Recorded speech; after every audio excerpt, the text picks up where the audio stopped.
It's hit. Good evening, everyone. How are you doing? Welcome to my 10 Forward Roundtable of Let's Talk Star Trek. Tonight, we are talking about something very important and sometimes I think very overlooked. And this is the doctors of Star Trek. I mean, let's think about it, folks. These are the people who have to take care of the well being from everything from the common stub toe to some kind of crazy mutagenic infection. And they got to deal with a crew anywhere from the size of 81 to the size of hundreds. So, or thousands in the case of the Galaxy class starship. So tonight, myself, I am Nobody Geek. I am one of your panelists tonight. Also, one of my awesome regular panelists is my friend who has always been here, the Ambassador. Damn it, Jim, I'm a doctor, not an architect. Good evening, everybody. And also with that, very special guest tonight, Madam Geek, my wife. She is actually the one who came up with the idea of talking about the doctors of Star Trek. So, with that being said, we are going to dive into Star Trek, the doctors. We should have a guest panelist, not a guest panelist, sorry. One of our regular panelists is on vacation. He may show up. But if he doesn't, that's okay. And if Mir doesn't, hey, we know he's having fun in Florida with his family. And if Chef Zilla doesn't show up, you know what? That's okay, folks, because we know he is got more important things to take care of. But you know what? We love them, and we look forward to having them in tonight if they want to come. And if not, you know, that's okay. We'll catch them on the flip side. But since we are gentlemen on this channel, we let ladies go first. And if you know anything about how my house runs, my wife runs the house. So, Madam Geek, please take it away talking about the doctors of Star Trek and your personal thoughts and your personal favorite. Okay. Hello, everyone. I am Madam Geek. And this was my idea to do one about the doctors because I just thought it was a good content with all the different doctors on Star Trek. So my personal favorite is Beverly Crusher, and probably because it goes back to when I was watching Star Trek Next Generation with my dad, and there was that episode where she was the dancing doctor, and she was teaching Data how to tap dance. Because my sisters and I, we all took dance lessons. So I thought, oh wow, this doctor tap dances. So she's my favorite. All the other doctors, I think, add a unique perspective to how they treat their patients, whether they be the humans or the other species, and all the other obstacles or challenges they face working with different species. I'm thinking here.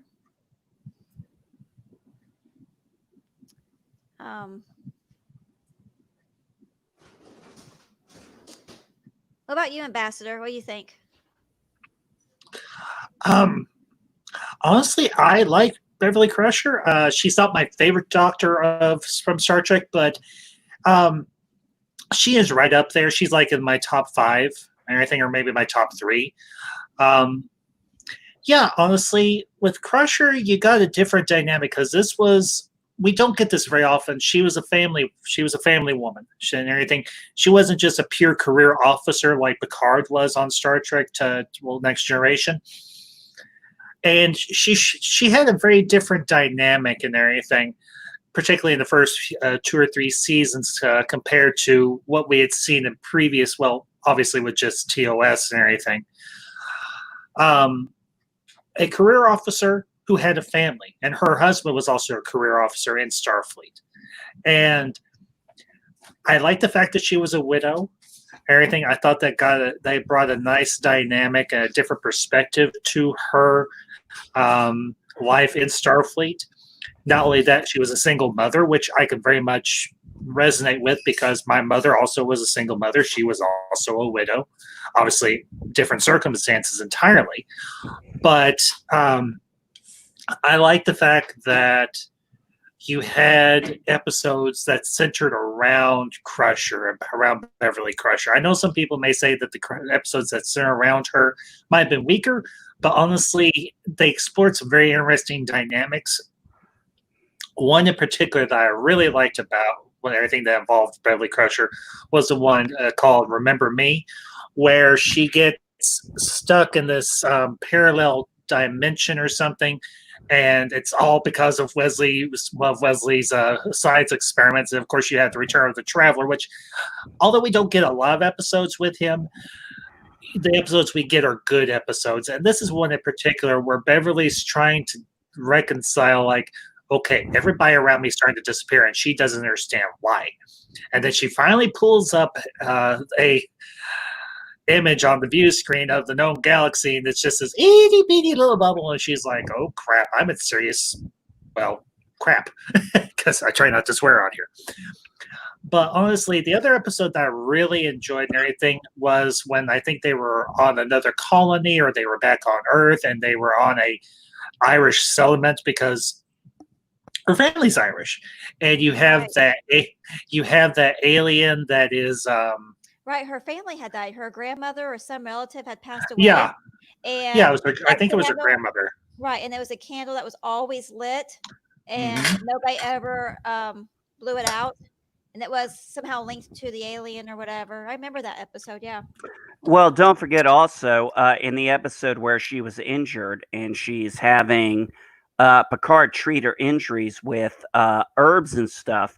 That's our first actual understanding of her grandmother because she brings her up, and she was kind of an herbalist. So she understood that type of medicine and taught it to her daughter, or taught it to her granddaughter, who took that along in her ability as a doctor. Another thing too, I was just thinking too, is that Beverly called the captain by his first name, and I can't recall any other doctors calling their captains by their first name. I may be wrong in that, but she always talked to Captain Picard. She always called him Jean-Luc. Yeah, I remember that type of personal relationship she had with him. And yeah, just very quickly to the chat, Nancy O'Malley, I appreciate the correction. Thank you. It was a Scottish settlement, not an Irish one. Okay. And the episode is called Sub Rosa. And there's an old friend in the chat. Just another nerd. Good to see you, my friend. Glad you could tune in tonight. And of course, our friendly little purple lady with her friendly little purple bat. Good evening, purple lady. Good to see you. One half of the Valkyries, and if you have not watched their channel, I don't know what's wrong with you. You got to go see it. Yep, I wholeheartedly agree. Yeah, one of the things I will say about Dr. Crusher that really kind of stands out for me now is, yes, the single parent issue, which I dealt with for a very short period of time. I was very, very fortunate, and I don't mind talking about this. So it's pretty simple. Between my separation from my first wife to my marriage to Madam Geek now was actually a very short time frame. But there was a time where I did have to play single parent when Madam Geek was sent away on different assignments in the military, or I was sent away on different assignments in the military for whatever reason. So we both really understand the struggle of being a working parent. So it's a very relatable thing. And especially when you get to Wesley Crusher, when you had to deal with, and not near the level of what we had to deal with, but having a teenage child as a single parent, as both Madam Geek and I will tell you, was a bit of a struggle. And Crusher only had one kid. We had 3 kids to think about. So we really had to balance our work and our home life and our priorities on our kids. And in the military, and I mean, that is a struggle and a half, like in ways I don't think many people understand. So it was, she is a very relatable character. And like Madam Geek says, by the way, Madam Geek is an awesome tap dancer. I've seen her do it live on stage. So she knows what she's talking about in those areas. Yeah, Oh, thanks. and I would. Well, and the other cool thing about Beverly Crusher was, I wish we had gotten to see a better illustration of the relationship between her and Jean-Luc and everything, especially in the later seasons, everything, especially after his ordeal with the Cardassians, where they do try to have a more than simply a platonic relationship. And I think there was good ground there for them to develop something more than what they did, because we get kind of that throwaway line in All Good Things where they mention, well, yeah, we were. She's like, I am the ex Mrs. Picard. And you have to think, what went sideways for them to cause the two of them to separate? So, and if you don't mind me real quick, I do want to say that to Nancy O'Malley, goes, especially military working parents. Oh, yes, hands down. My wife and I are both military. I'm retired military. My wife retires in 2 weeks. Mill-to-mill life is not easy. It is hard. It is a real big, it's harder than I think people realize. I think it's even harder than Madam Yeek and I realized until after we've had time to sit back and reflect on it. But it was hard on us. It was hard on our kids, and then with Beverly's husband being killed in action, you got to understand, this is a reality that both Madam Geek and I had to live with every time, either not necessarily when we went to work, but like when we deployed, or when she was like, for example, she was in Afghanistan. I never was. But I called her one time and she's like, I got to go.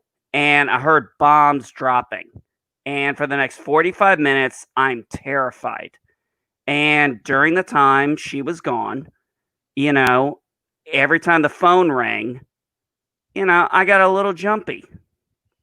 So I get that whole aspect. And, we had to think about it, and we had to talk about, what are we going to tell the kids if one of us is gone? And I mean, this was a reality check we really had to live with. So, when you're a single parent who has to deal with that kind of stuff, hold on a second.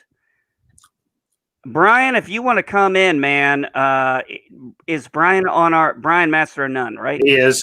Yes, he is. Okay, then tell him to hit the link, and I'll bring him in as soon as he logs in.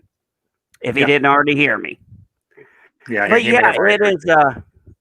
This is. There's a lot of layers to. I think Beverly Crusher. Then I think people give her credit for, and that's why as my wife and I retire from the military, and where I've been in the IT field, and she's been a lot of it in the medical field. She understands that field in a way that is just unbelievable. It is really good. So I can see why this character would really, especially with what she's gone through, being married to me and raising kids with me, and her being a medical, I can see how, Crusher would be, a good influencing doctor. Yeah, and here's the other interesting thing.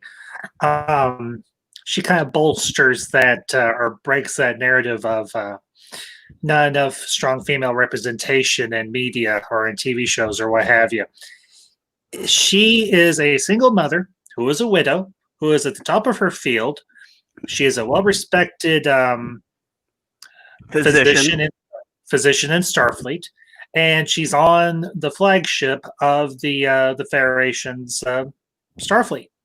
So she's got a lot going for her. And, another thing about Crusher and everything that very much resonates with me. My mother worked in the medical field for a number of years. She was an RN and everything, in a couple of different nursing homes. And as you can imagine, that was extremely difficult. She did have to step away and everything to raise me and everything. And but I always asked her, what was it about the medical field that made you want to go into it? And my mother always, the one thing she told me is, it made me feel useful and it made me feel good to help other people. And you got that same impression from Crusher, and honestly from all the different doctors in Star Trek, whether it was Dr. Phlox or the other doctors or anything down the road. They all had that empathetic drive to help others when they were in crisis. And yeah, they had their flaws, they had their imperfections, but at the same time, that added layers to them that made them more relatable. It made them more real to those that watched the various Star Trek series. So, I would agree. Madam Yeek, you want to add anything to it? Because I got a few things, but I want to let you talk too, honey.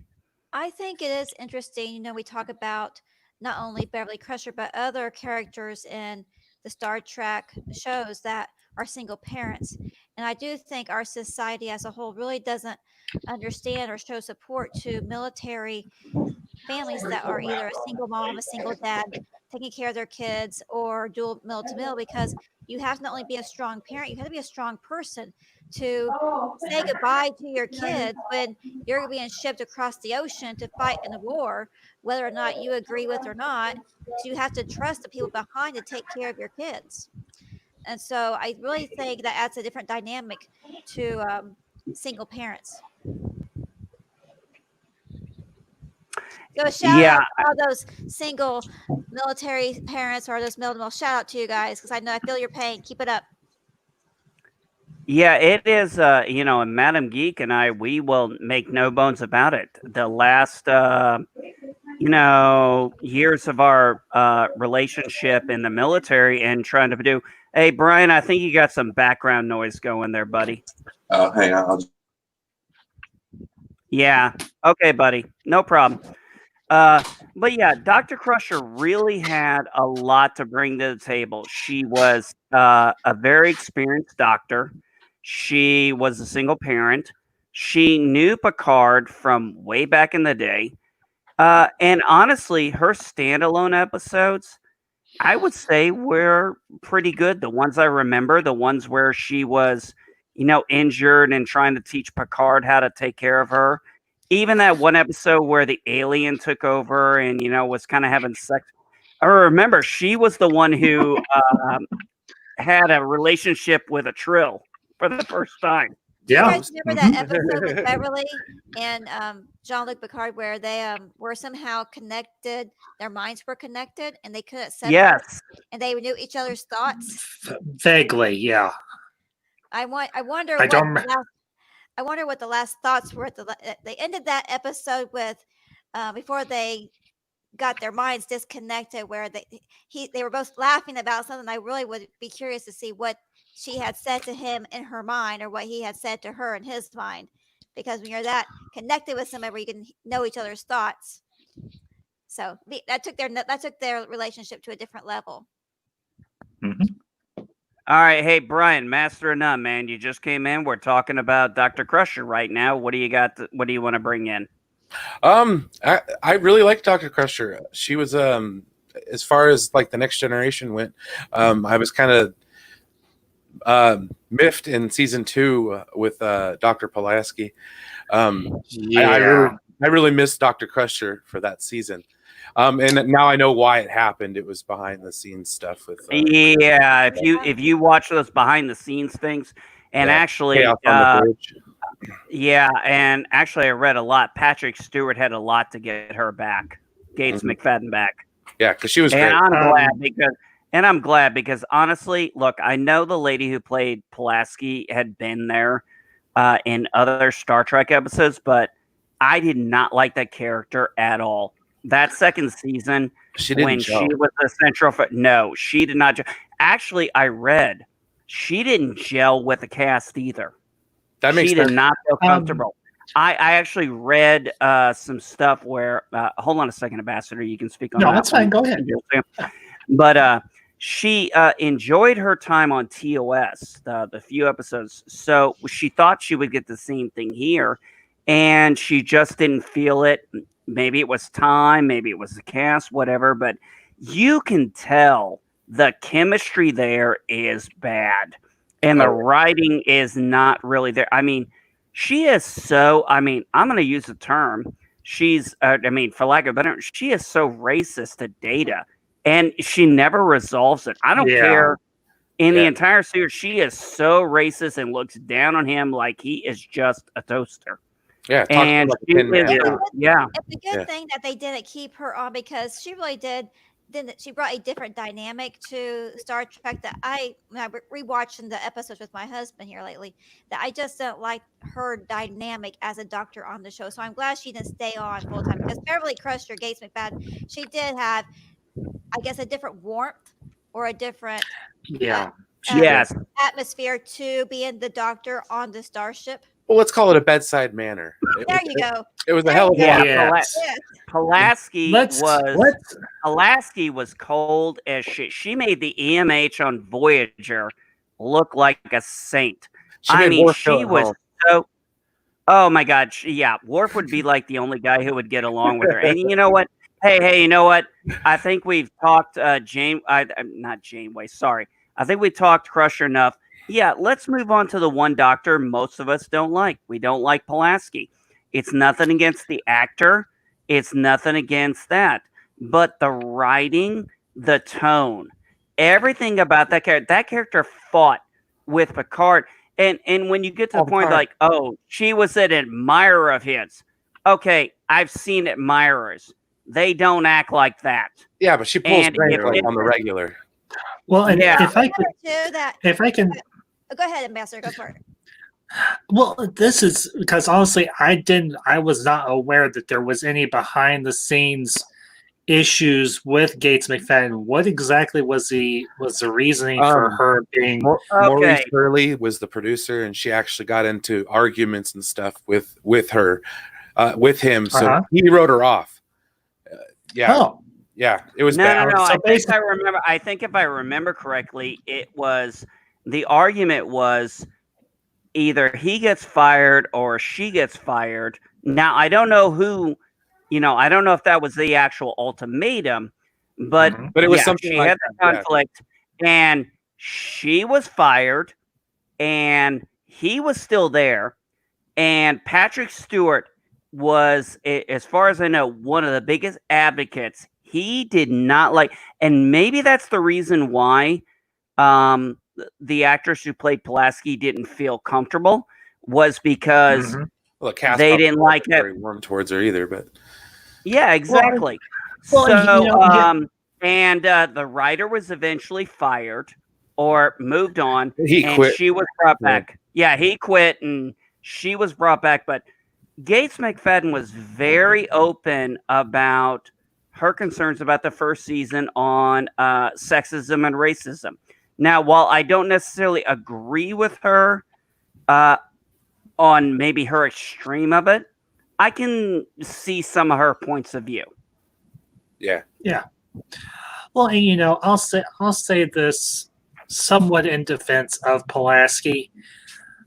The few episodes that she was in, I did enjoy, and everything, particularly with the one with Moriarty, where they introduced Moriarty. I did enjoy that episode, but that was more so because I liked the actor who played Moriarty. He played that character. Hey guys, Mir's coming in. Greetings, gentlemen and lady.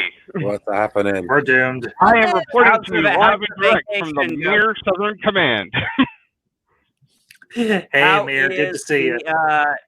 How is the vacation going, buddy? Well, as I said, we are in South Florida right now. My mother-in-law's house. Yeah, my kid is so happy. We surprised the shit out of him this morning by taking him to Universal, and it was a ghost town out there. I mean, there's almost nobody there. Wow. And he literally had the time of his life. but then at the end he's like, I want to see my gran. So yeah, we had to like bust our butts and get down quick. So I may be a little bit like lobstery red than normal, but yeah, everything is good now. So it's like Well, having the good. park to yourself then? VIP treatment? Oh, absolutely. I mean, it was actually hilarious. Hey. We went. Hey, Mayor, Yeah. Mayor. We'll talk about that offline because me and Madam Geek can tell you about a ghost town at Universal we went to. So, Alright. but hey, we're on the topic of we're still. Oh, sorry, burp. Pulaski? We still talking about Pulaski? Yeah, we're talking about we were Pulaski. finishing up with Pulaski, and we did Crusher. That was the only one we've done so far, Okay, cool. and then we moved to Pulaski, and we were talking about why we didn't like her and some of the behind the scenes stuff that happened.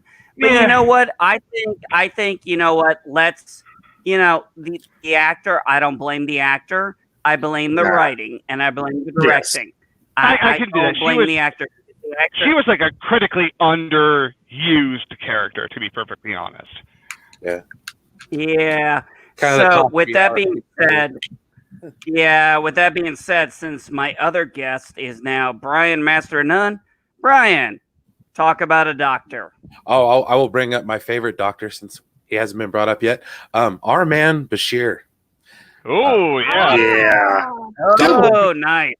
Dr. Bashir. The hormonal, genetically enhanced genius. Oh, yes.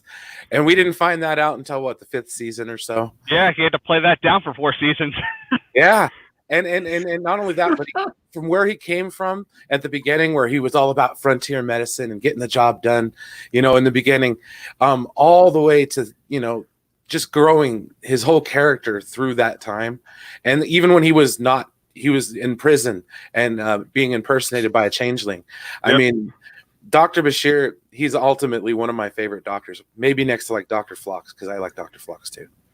Oh, I'm talking about Dr. Phlox. I'm leaving Bones for Mir because I know that's who he wants. No, that's not mine. That is not mine. Oh, really? Yes. Oh. Don't worry. Okay. In due time, good sir. Anyway, let's talk about Bashir. I actually at first thought that when I found out about the genetic enhancement stuff that destroyed his character. I realized that was wrong, and actually may not have enhanced the character, but didn't detract from the character, except for a few certain episodes. I can do, but he was young, he was naive, inexperienced, but he wanted to. I like this. We're gonna put this up here. Yeah, I mean, I can understand why he's a good, and he was what was he? Wasn't he? He's his name is not Alexander Sidney. I know he changed it. He changed his acting name because nobody could pronounce it. It was Sadiq, but is he not? Yeah, he's Sadiq Al Fadil, I think was it? Yeah, that was what they did the first couple seasons. Well, so he's of a Middle Eastern descent. Yeah, well, and if here's I'm a not fun fact. mistaken. No, you're not mistaken. And here's a fun fact about the actor who played Dr. Bashir. He actually had a fairly prominent role in Kingdom of Heaven. Yes, he did. Say For that those of again? you, Yes, he did. he had the actor who played Julian Bashir was in Kingdom of Heaven, the one with Orlando Bloom and for heaven's sakes, Jeremy Irons and who else? Goodness, it was directed by Ridley Scott. Oh. Yeah. All I'm saying, And is he that was here's- also in. He was in a season of 24 too, with a beard, and he looked awesome with a beard. I'm thinking, man, if he had a beard in DS9. Yeah. Yeah, that but would've been awesome. let's talk about Bashir the Oh, character. He's Nancy O'Malley, yes. Yeah. He was also in Game of Thrones. He was Dorian Martell. Oh. oh god, I forgot about. Well, I'm going to be honest. I couldn't stand Game of Thrones, so I don't remember much about that show. I thought it was. I thought it was garbage. I've never seen it, so I Me it's actually, me neither. boring. It's boring. yeah. So. You're It's boring. boring. I'm gonna say that right now. It's boring. One of my boring. favorite parts of But is anyway, Apollo's let's adventure. think about Julian Bashir. He's young. He's literally the ideal. He's Harry Kim before there's a Harry Kim. Yeah, He is he's the idealist. wide-eyed. Yeah, he is the wide-eyed idealist. And if anybody says Chekhov first, Chekhov was already on the Enterprise long before then. Just because he didn't show up in season 2 doesn't mean he wasn't on the damn ship. He knew who Khan was. He was in season 1. You just didn't see him. Get over it. That's a nitpicker thing. It's easy to dismiss. But when you look at Julian Bashir, he was salutatorian. He got the assignment he wanted.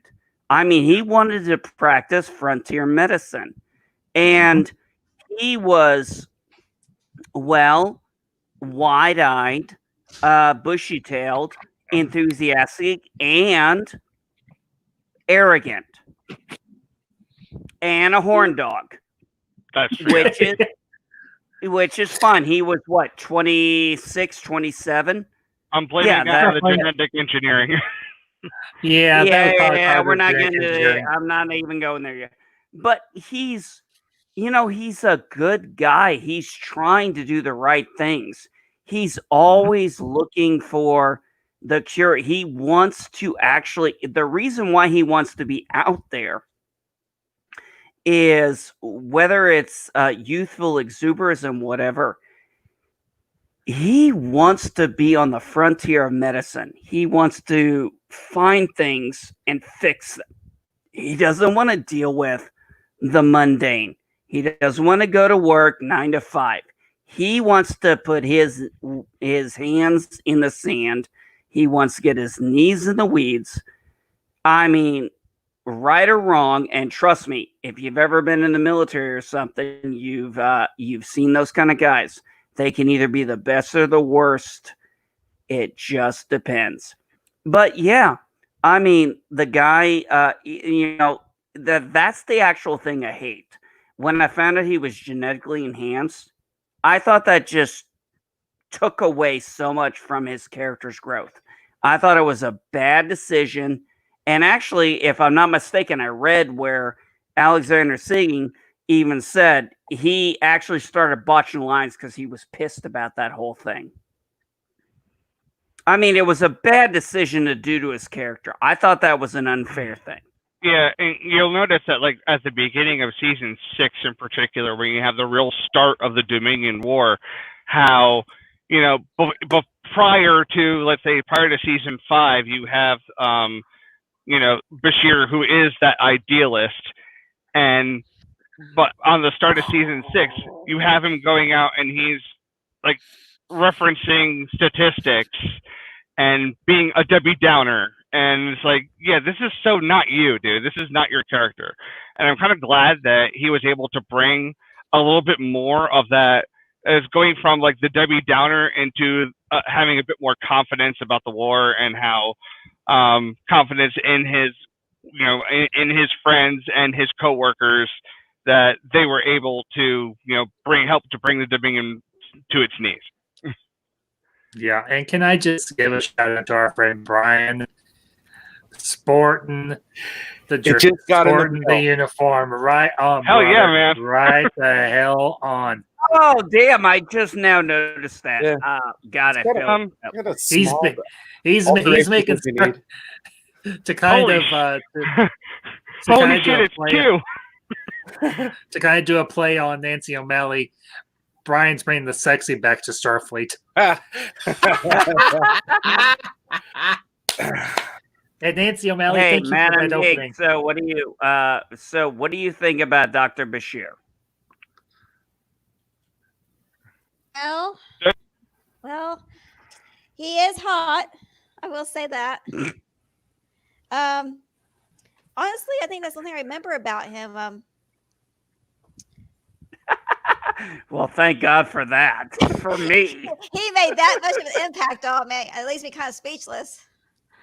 I don't have much to say really about him. I guess I'd have to rewatch some of the episodes again.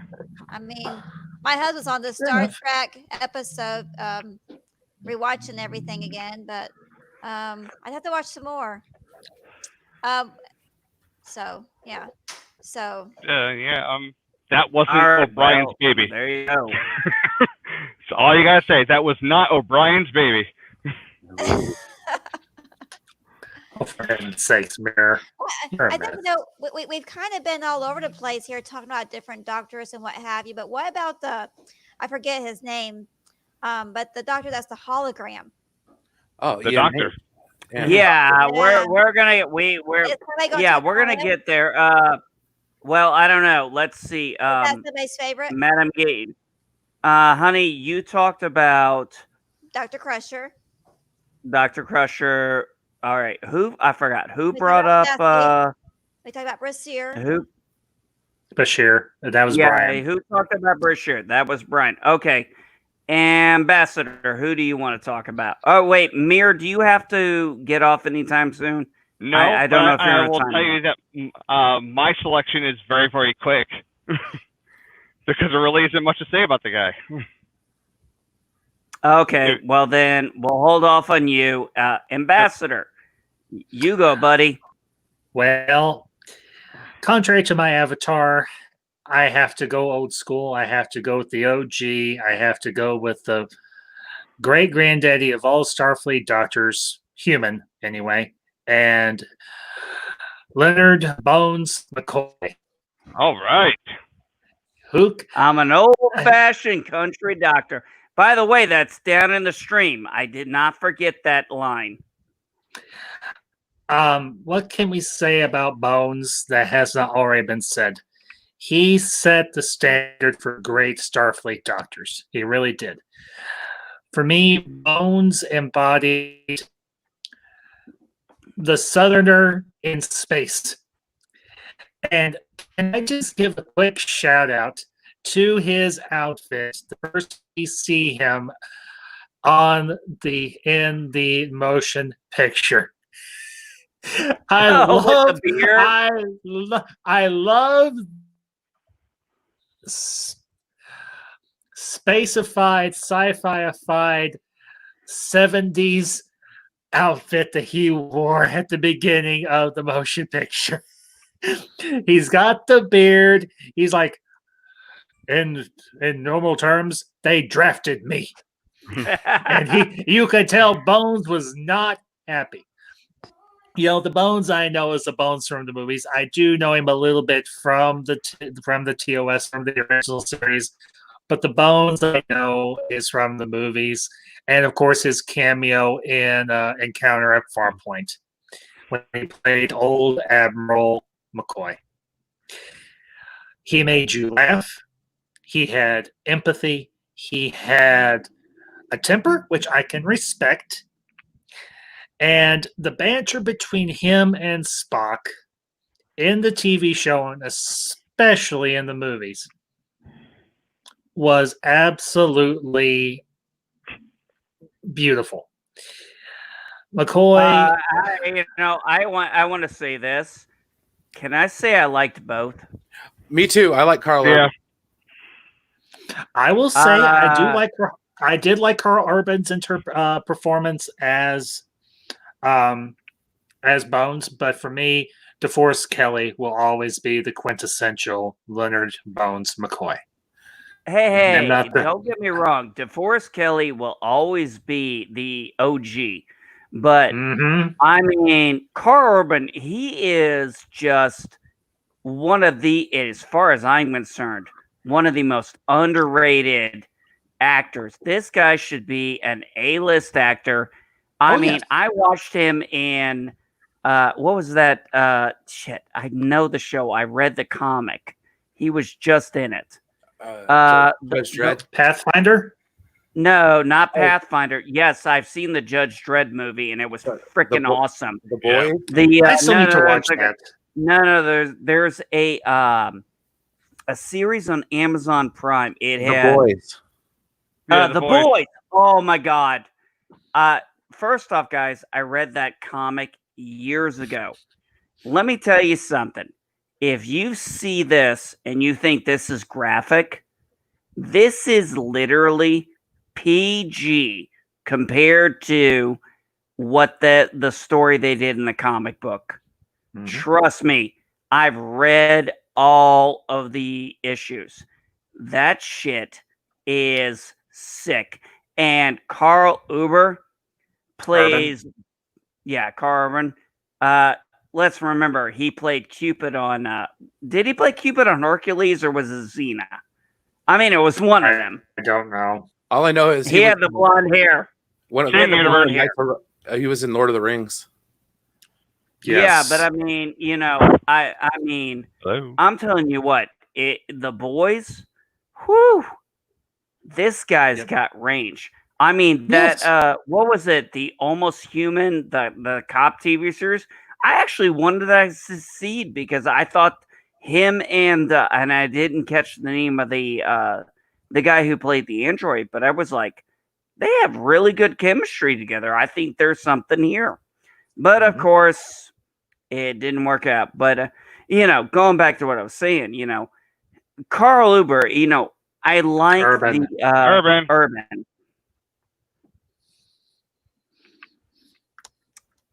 I say Illinois, and I'm from there, so leave me alone. All right. No. No. Yeah, we love you long time, buddy. No, I mean, I was just saying, I love the, when I look at the characters who played all the different parts in the reboot of Star Trek in 2009, I would say the best representation was Carl playing Bones. He really, Yeah. he didn't copy it, but he kind of managed to make it his own and still honor the legacy of DeForest Kelly. Yeah, And I think that he was the only one who did it perfect. And I'm not saying that they were I would agree trying with that. to, but Yeah. he's the one who, if you look at the movies, all three of them, which I like all three, he's the Mhm. one character who always, if you watch him and then you watch TOS, he really kind of, really played the He brought doctor it. well. Yeah. Yeah, he did. Yeah, he did. of Yeah. all of the Well, of all of the new series, he's the guy that paid the most fan service to DeForest Kelly. Well, yeah. Well, and here's the thing about DeForest Kelly. Before he got onto Star Trek, he was known mostly for doing westerns and Yep. low budget stuff like Yep. that. This was his first real taste of stardom, but he didn't let it go to his head. I will say this of DeForest Kelly and his role as Bones McCoy. He brought a realism and a passion, and brought a heart to the role that also bled through into the series and even into the movies. Because even though you realize that the main dynamic is Kirk, Bones, and Spock, he played off all the other characters very well. One of my favorite parts and everything from the TOS movies is when they're in Voyage Home #4, and him and Scotty and everything are on their mission to get the tank built. Transparent aluminum. Transparent aluminum. Yeah, transparent Yeah. aluminum. And Millions of miles. How do you know he didn't invent the thing? yeah, exactly. Yeah. That's a good point. Yeah. But the great thing about that is he is out. He's like a fish out of water, and yet he owns every scene that he is in, but specifically when they're in the hospital, and they're going in there to rescue Chekhov and everything, and he Yep, is I remember that he is part.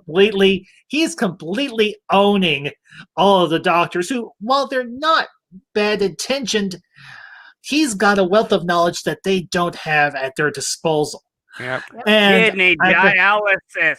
What is what it? is this? The Dark Ages? They just They they do just it. gives her- say that. And Hey, he call gives me. her My dialysis is gone. When they're running away, my dialysis is gone.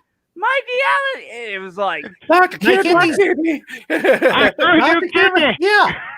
Yeah. And, even for that brief moment, he got to do what he does best. He gives a woman a pill and she's completely cured. Yep. And, and here's, and, notice nobody talked about the Temper Prime directive back then. No? No, it wasn't They a did thing later back on, then. though. Okay. And, Brian brings up a good point. He taught Spock how to make beans.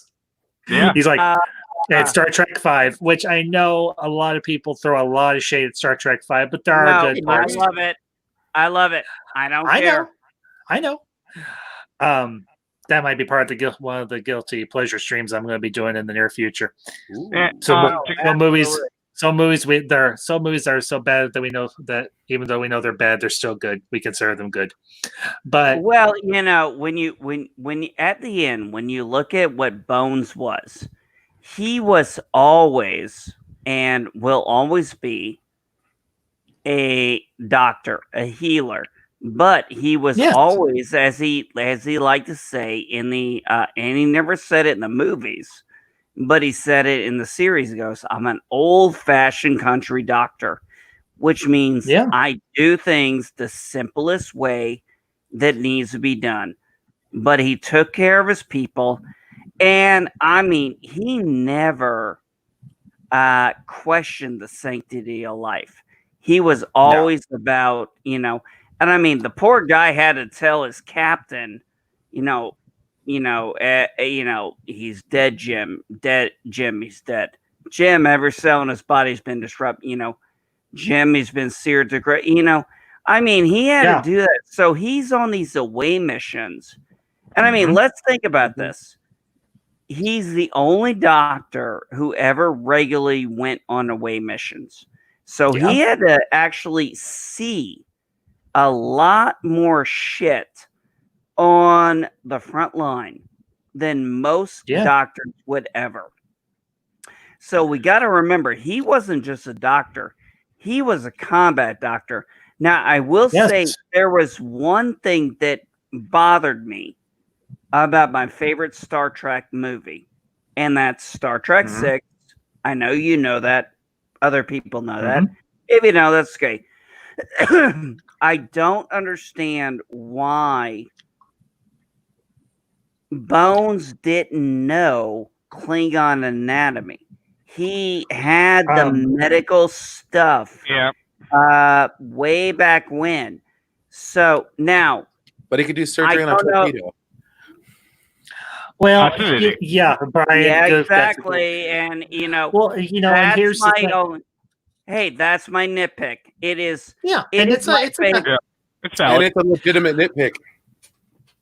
well, but here's the thing, and this could be a way of explaining it. They may have gotten partial medical records on Klingon physiology and anatomy, but they may not have gotten full records and everything. And considering the severity of the injuries to Gorkon in that episode, it could be that he didn't have enough information to fix Gorkon or stabilize him to a point where they could transport him to the Enterprise or what have you, and get him fixed up. So there is a way to explain some of this and everything. But the really great thing, one of the really great things about Bones that I absolutely appreciate is, while he can be an alarmist, I think his alarmism in some instances is justified, particularly in Star Trek 2, when they're talking about the Genesis device. And he goes into that rant, but it's a justified rant because he's the alarmist of the three of them. And You mean the Dr. Malcolm rant before it was Dr. Malcolm? yeah, I guess you could put it that way. he's like, I'm not wrong. we're talking about universal Armageddon. You're talking about this in ethical terms. I'm talking about universal Armageddon. And he's like, this Genesis device is wrong. We do not have the good sense or anything to use this thing appropriately. Even though a lot of people would say, well, humanity has evolved to a certain degree and everything in the Star Trek universe where they could use the Genesis device to use it appropriately. But Bones looks at it from the alarmist perspective, and I can respect that about Bones, because sometimes you need that person that stands up and yells at the top of their voice, this is wrong. We shouldn't be going this far. We're crossing a boundary that shouldn't be crossed. And I can honestly agree with that, because sometimes you need that person that's got the courage to say the unpopular opinion or the unpopular position. And Bones was oftentimes that person. Well, you can almost look at Spock and McCoy as like the angel and the devil on Kirk's shoulders. You know what I mean? Well, In a matter of speaking, yeah, I could see that. And Nancy O'Malley, she brings up Nancy O'Malley. You were really on. I'm glad you tuned in this evening. You've been a font of useful information. Thank you. Gorkon might have been too badly injured to be healed. If he took multiple phaser blasts to the chest, and let's be candid here, Klingons are tough SOBs. They really are. Yes, they are. They are tough SOBs. But you take multiple phaser blasts that go pretty much perforate you from front to back and obliterate your main coronary system. And we don't know how many hearts a Klingon has or anything like that. But you can. They have two. Okay. They have two. Okay, they have two hearts. The more to love you with, Ambassador. Okay. Thanks for bringing me up to speed on that. I appreciate it. If both of those hearts got injured or damaged severely enough from that phaser blast, there was probably no saving him. All right, let's remember. Okay. All right, let's remember this. We're all forgetting the key point. Christopher Plummer, the character who played General Chang. This was all orchestrated by him.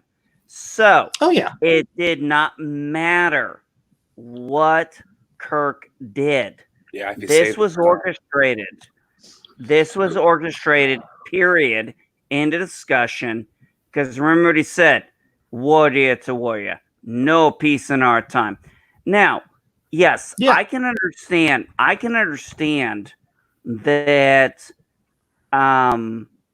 when he said, I don't even know his anatomy means, I don't know how to treat him, it'd be like, okay, I can see the parts of you can show me a diagram of a cow and what parts of meat I'm going to cut off to make that part of the meat, but just showing me it and me actually doing it is two totally different things.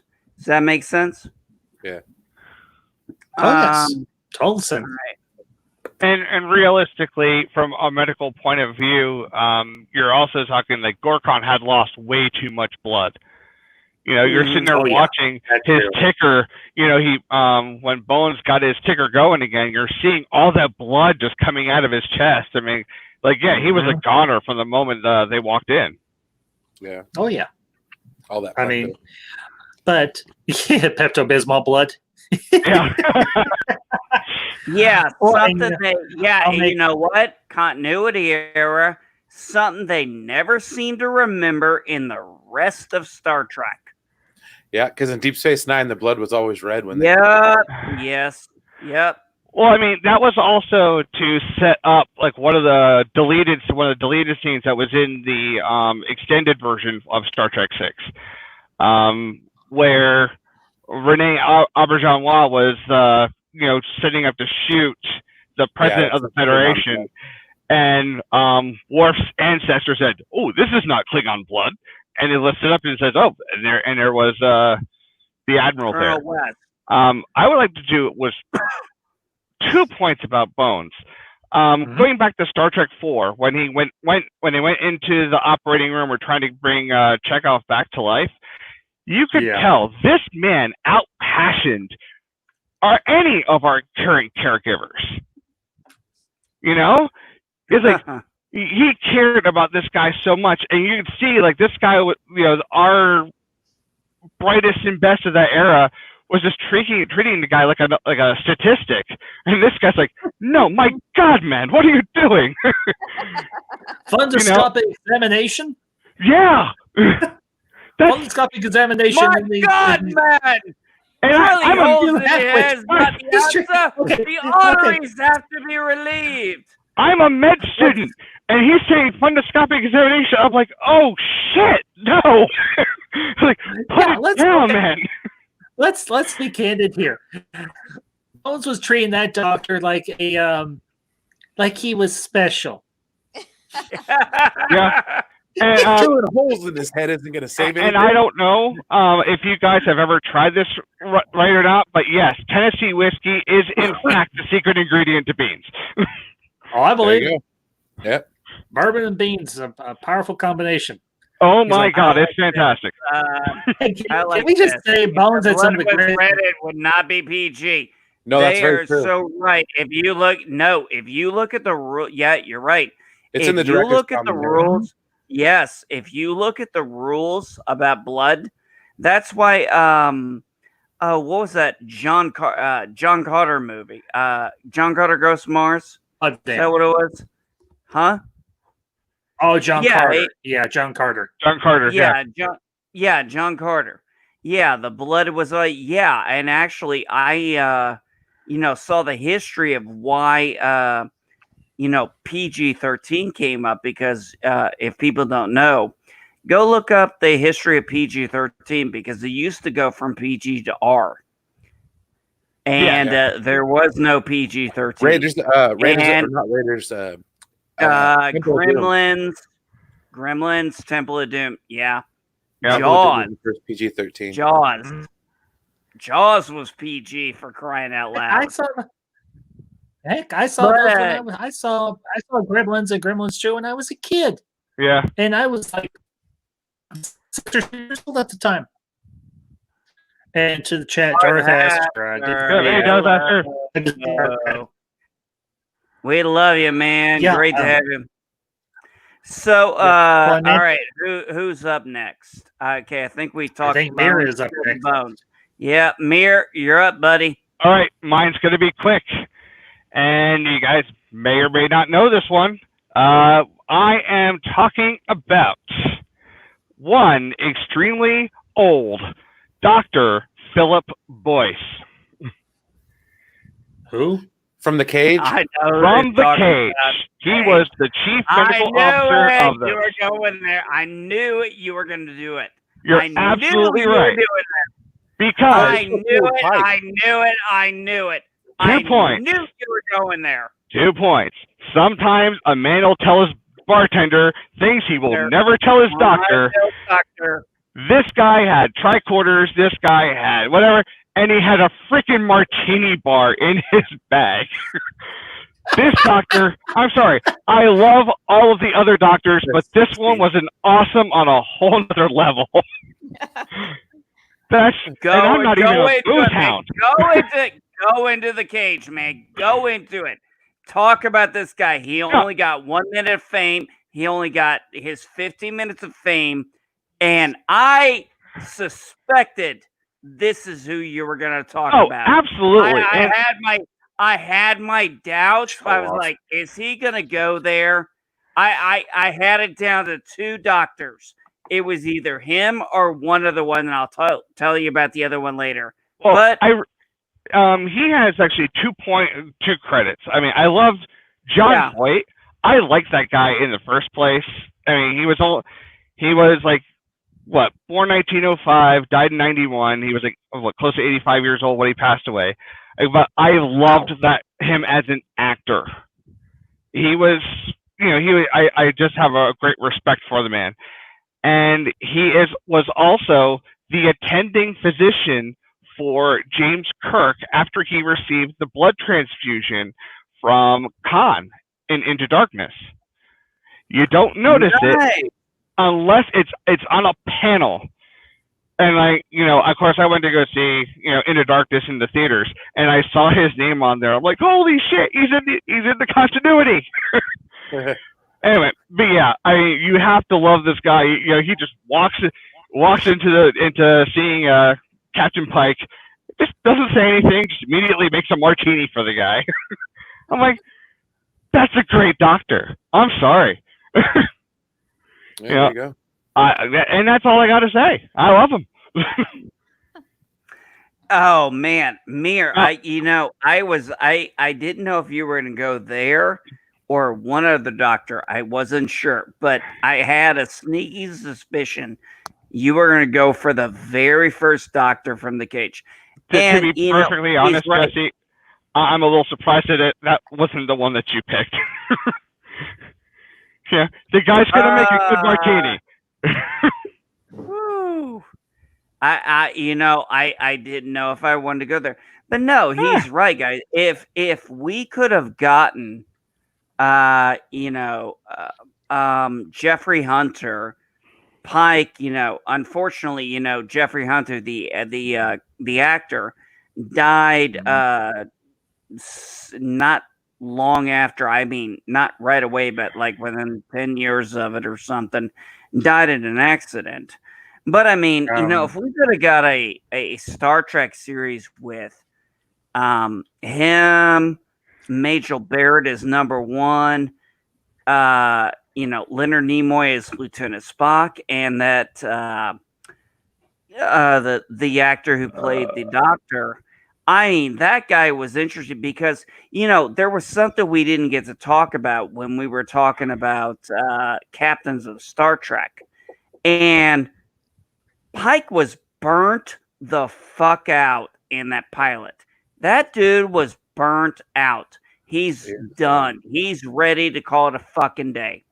And, when the Doctor walks in and starts making the drink, and, Pike's like, what are you doing? He goes, yeah, he didn't even ask what he wanted. He's like, okay, here's a martini.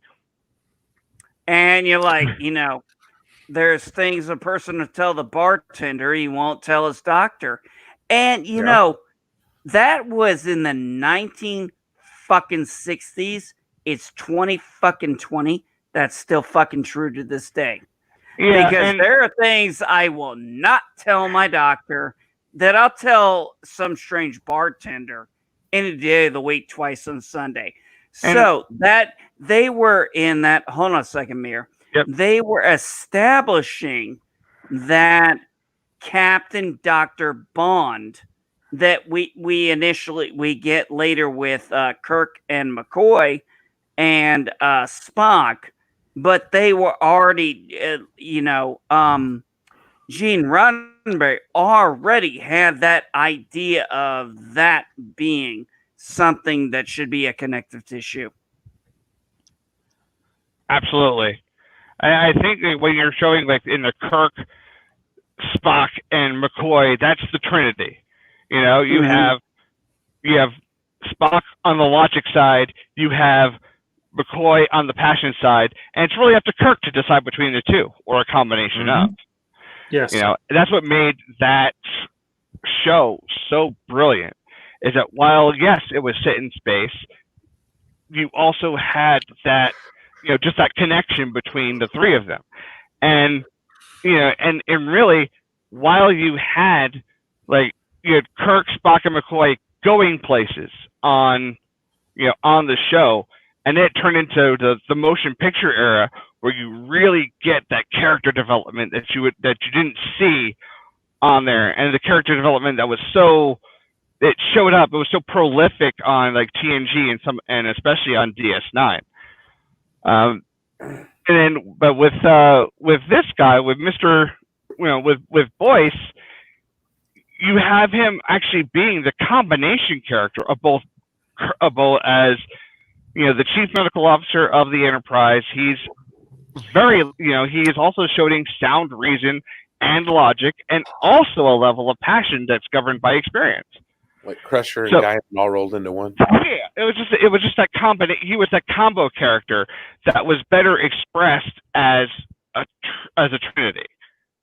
That's kind of where it was easier just and more classic to split those two tropes and put them on either side, and then have the captain make those decisions. And I also noticed that, look how far we've come as a society, where 50 something years ago, having a doctor that was a bartender was not a big deal in any way, shape, or form, but having a female first officer was. Yeah. Yeah. Yeah. You're right. You're damn right. Yeah. I mean, and with that being said, if you guys don't mind, I'm going to transition to the doctor I actually want to talk about. Go for it. And Sure. Go for it, son. this might surprise you guys. I actually want to talk about Dr. Phlox. And I want to talk about him specifically because, as Madam Geek said, I am in Star Trek marathon mode. Have been since before the COVID virus hit. And I decided I wanted to watch all this Star Trek again. So I started with TNG, then went to DS9, Voyager, and now I'm on Enterprise. And I'm going to end it with TOS because I like to save the best for last. Even though I think DS9 is the best of all Star Trek series, I still want to save the best for last for nostalgia purposes. And then I watch TAS and the movies. And we'll go from there. I just said why Bionic Belly Button. BB, great to see you. Oh, holy shit, she's back on. Oh yeah, hey BB, we missed you. Yeah, she was on my stream earlier this afternoon and everything. So Oh, awesome. I made her a mod. I'm that kind of guy. Oh, hold on. I'm gonna answer this question. If I can, Bionic Belly Button was one of the first people I met on Twitter. This wasn't all that long. yeah. It was a while ago, but Yes, Bionic Belly Button. Yes, I have the animated series, and yes, I'm gonna watch it. it's I canon. love it. I consider it canon. I hands down consider it canon. Sorry, Cats in So, Space, man. yeah. It's a thing. It's great to see you, BB. Man, I haven't seen you in forever. We missed you. So- I'll just leave Okay. that up there for Dr. now. Phlox. But yeah, I want to go into Dr. Phlox. I really am. I'm getting into season 3 of Star Trek Enterprise, and I know you guys have heard me talk about the fact that I've been binging from TNG, going back to TOS, and then TAS. But that's in the movies, but that's different. Okay. Take the SCX jokes out of that TAS. Okay, guys. Y'all dirty-minded people. All right. So, yeah. Where was it going? Flocks. I Phlox. have no idea. Phlox. Do it. Oh, yeah, Come on. Phlox. Get the Phlox out of here. Phlox. Get the Phlox You mother Phlox. Oh, no. Trust me. Madam Geek is the only reason I know where to find anything in this house. I can't remember where I put anything. You can ask her. I don't lie about it. Yeah, Yes. Phlox was an There you go. No, Phlox was a very interesting. Flocks. Yeah. Phlox was interesting because he shows up and he's part of the interspecies medical exchange or Starfleet anyway. He's on Earth, and he's for some reason Archer recruits him.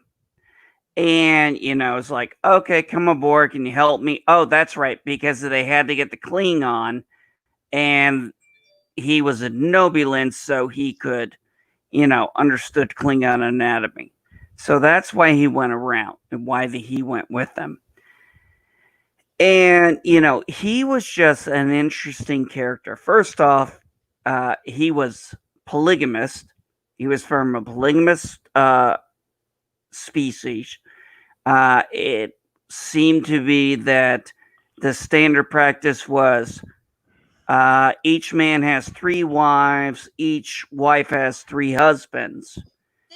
And then, of course, they have kids, and each one, I guess, jumps around from one sack to the other. And, there was that one point, in there, and, he comes from an alien medical ethics. He's not bound by the Hippocratic Oath. He's bound by the Denobulan medical oath, whatever that was. We were never told. And it caused him to have to tell his captain, he gave him an order, and he said, I cannot follow it. And you have Archer looking at him like, he's like, Archer doesn't know what to do at that moment. Archer's like, I get it, but I want, Archer's trying to figure out what to do. And Archer realizes he's in a medical quandary right there. Other things about Phlox, he was the first alien doctor in Starfleet. Yes, part of a joint exchange. So he was loaned to Starfleet. So the first doctor in Starfleet on a deep exploration vehicle was an alien. Not only this guy was not a one-size-fits-all doctor. He didn't just embrace latest technology. He wanted the latest technology. He'll take the latest technology. But you know what? He'll also say, hey, I've got some herbalist stuff over here. He was a holistic healer. Yeah, he was a psychiatrist. Yes, I know they kind of overdid it with the amount of degrees he had. I thought that was a little over the top. But the point of the matter was he embraced almost every concept of medical ideas, as long as they fell within medical ethical guidelines. Because even he ran into times where, the medical and ethical guidelines, he's like, I'm not willing to cross this line. But in the same respect, he was also the person who said, I found a cure. Yes. Oh, nothing. I was just commenting on Mir's avatar. I like it. Oh, Watch your voice. Okay. But now I lost my train of thought. All right, somebody else take over. You're talking about how Phlox is being held to the Denobulan Code of Ethics rather than Starfleet. Well, yeah, he had to be held to those Code of Ethics, and he had to go against his captain. And then, he gets to a point where he actually embraces the Hippocratic ethics of medicine versus the Denobulan ethics of medicine. So it was kind of a little bit of a jump there. And he got the person, they didn't stop hating each other, but it was like, he said, my son would quite frankly love it if I let you die. He'd probably be proud of me. He goes, but that's not the example I want to set. And that guy finally swallowed, when he's like, gets over his little pride stuff and he listens to Phlox tell him, yes, we were told you are monsters, just like you were told we're sure. They finally, that was just that small building block of what Captain Archer was doing that would sow the seeds that would become the Federation. Those little acts of human compassion that sowed the seed that built the Federation. People, I think, really don't hit. They miss those small nuances that Archer was really sowing seeds of the idea of it doesn't have to be an us or them. It doesn't have to be a one or nothing. And he slowly did. Yeah, they made mistakes. But, Dr. Phlox even at times, had his issues with humans and stuff. But he started to realize the more time he spent with them, just like the more time T'Pol spent. And not just spent with one human or two humans, but dozens, 80 something humans on a regular basis. And Dr. Phlox had to see every single one of them. Obviously, he had to interact with every one of them for anything, at least checkups and everything. So he would have seen every single one of them, would have known much about him because he was quite the very bedside manner, very friendly, which he said, which fit his personality later in his character, because it was like, what did he say? They had something like 17 billion people all on one continent, and they're all polygamous. Yeah, so interaction between people is something they're very used to. So when you get to the episode where he's stuck in isolation, with almost nobody else around, which I haven't gotten to yet in my binge, but it freaks him out being all alone because it's not something his psyche is used to. So it's a very interesting psychological aspect. And that's why I said, him being the first alien doctor in Starfleet, and he was an herbalist and he was holistic. And this guy, shy of doing something that would be completely unethical by his standards, he would listen to any medical idea that would save a patient, no matter who gave it to him, if it was sound. I mean, this guy was about as open-minded a doctor as you were going to get.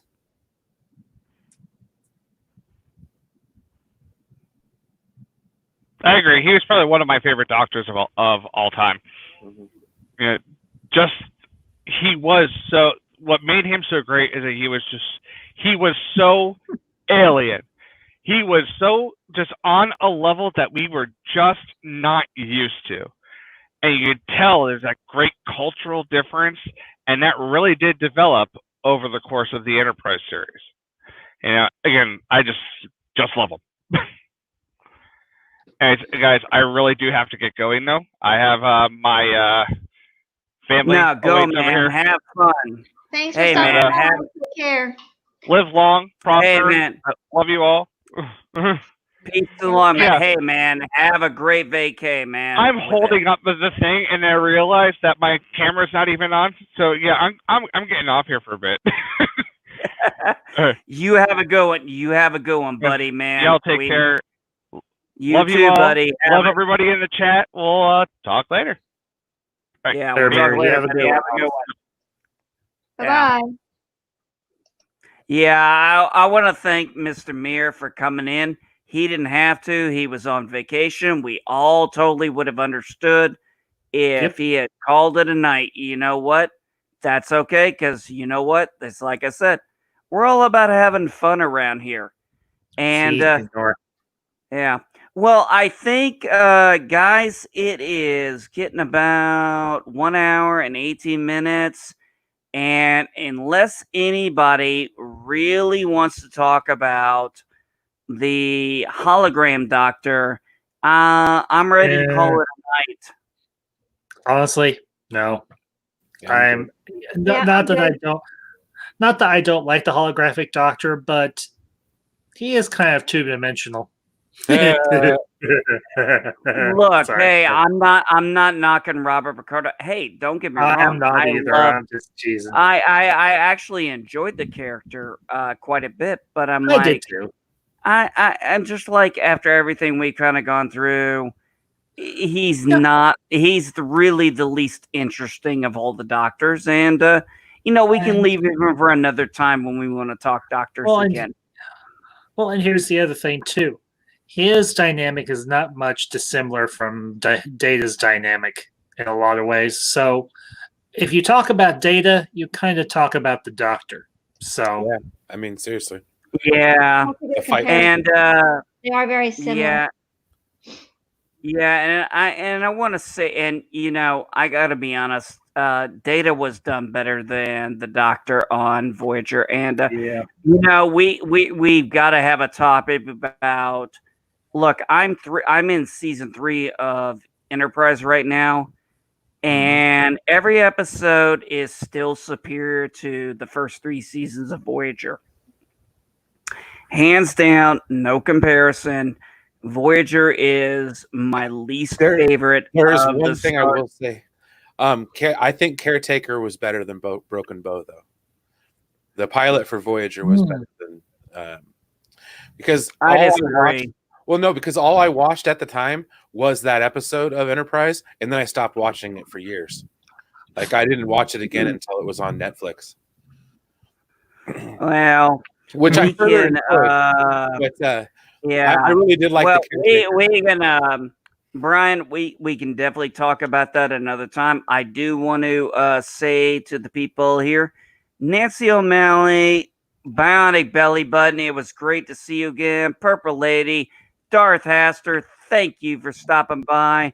Did I miss anybody, guys? If I missed anybody, let me know. Just another nerd was in here for a little bit. He's from overseas, so he's on a completely different time schedule than we are. Sovsborg. Let's see who else. I think that's honestly everybody. So. Well, it was great of y'all to come here. I hope y'all had fun. I hope my panelists had fun. Brian, I am glad you came aboard, man. We were happy to have you. Yeah, it was awesome. We're always about having fun. We haven't decided, folks. We have not decided yet next week what we're gonna talk about next week. But we'll figure that out offline, and we'll get that out to y'all later. Hope y'all have fun. It was a great time.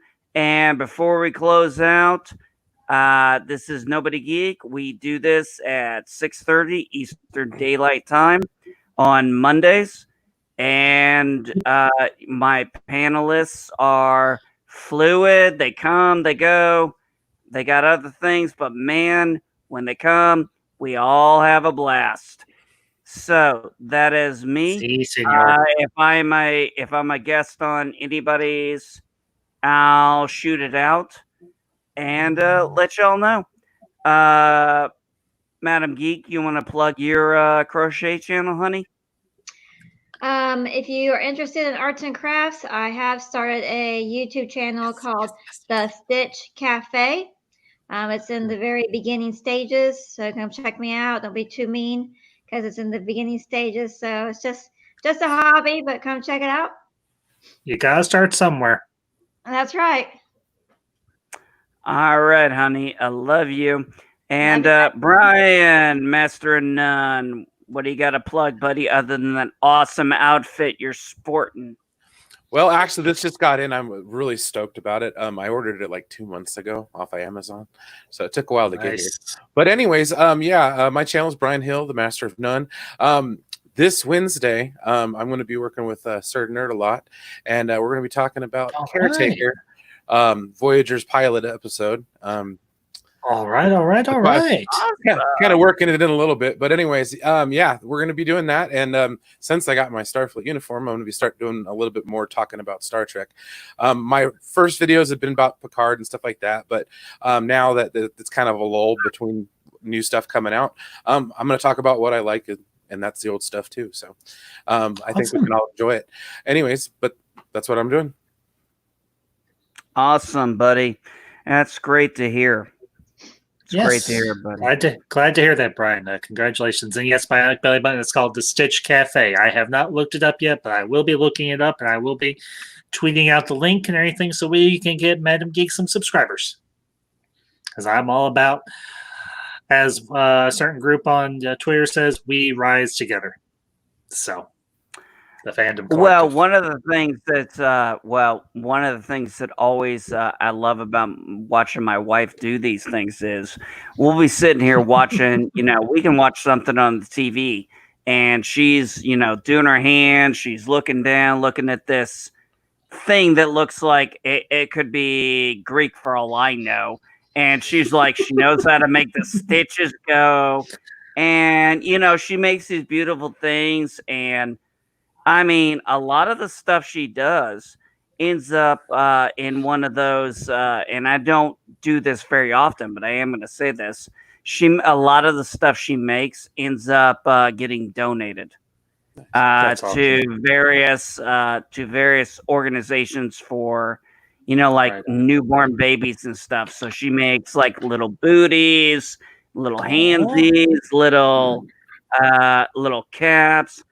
I mean, and I, as someone who grew up watching my great grandmother, my grandma, my great grandma sew all the time, I mean, let me tell you something. If you've never been to a quilt show, you should go to a quilt show. You will see some amazing artwork. It'll blow your freaking mind. We haven't been to one since we were in California, but my wife asked me if I wanted to go, and I'm like, well, hell yeah, I want to go. I want to go see this. And, I got to see some. We have, oh my God, we have an ungodly number of pictures. I would have to find them in our archives, but my God, some of the patterns of these people who hand did them, and you wonder why people want hundreds of dollars for this stuff. If you had any idea of the hours and the effort it goes into putting that together by hand, and I'm someone who was a child who saw it, whew, you have no idea what you're appreciating. But anyway, with that being said, Ambassador, plug what you got coming up, buddy, so we can close it out for the night. Yeah, well, I'll make it quick.